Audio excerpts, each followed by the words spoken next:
दोस्तों, सुख शांति और खुशियाँ ये तभी वास करते हैं जब लड़ाई झगड़े ना हों। जिस घर में क्लेश होते हैं वहाँ लक्ष्मी का वास कभी नहीं होता। लेकिन क्लेश होने का कारण क्या है, क्या आपने कभी सोचा है?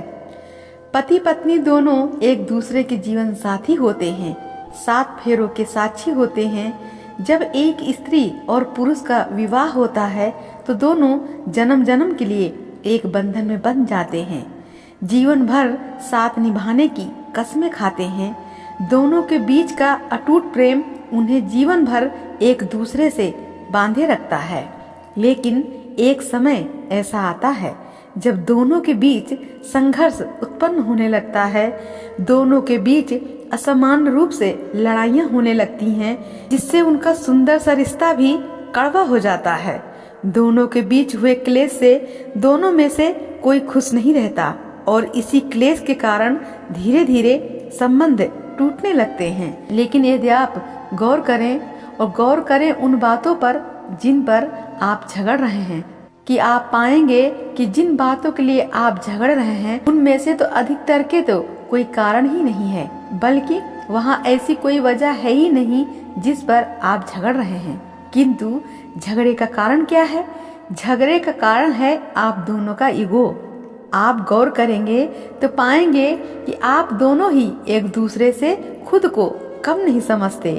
और एक कुछ बोल देता है तो दूसरों का ईगो तुरंत हर्ट हो जाता है और फिर दूसरा कैसे चुप रहे वो भी शुरू हो जाता है। तो अब क्या करें? आप दोनों एक दूसरे के जन्मों के साथी हैं, इसलिए परमात्मा ने आपको मिलाया है।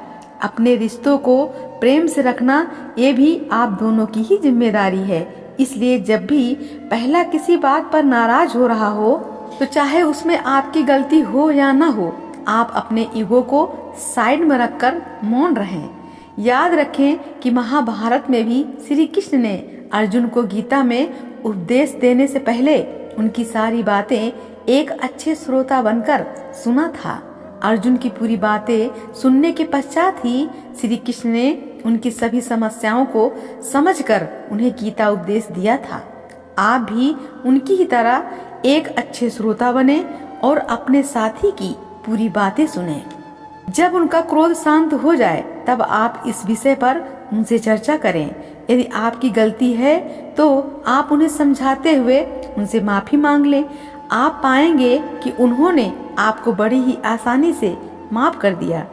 यदि आपकी गलती ना भी हो तब भी आप उन्हें शांति से समझाएं और जब उनका गुस्सा थोड़ा शांत हो जाए तो फिर उसके बाद उनसे बात करें। तब वे आपको भी समझेंगे और ये भी मानेंगे कि यहाँ आपकी कोई गलती थी ही नहीं।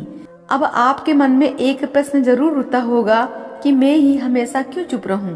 ये आप दोनों का ही रिश्ता है और इसे संभालना भी आप दोनों की ही जिम्मेदारी है।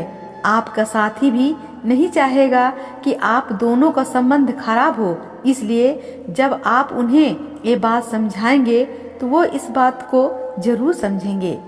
क्लेश होने का दूसरा प्रमुख कारण ये भी है, हम दूसरों की बातों में आकर बिना जांच पड़ताल किए अपने साथी से झगड़ने लगते हैं।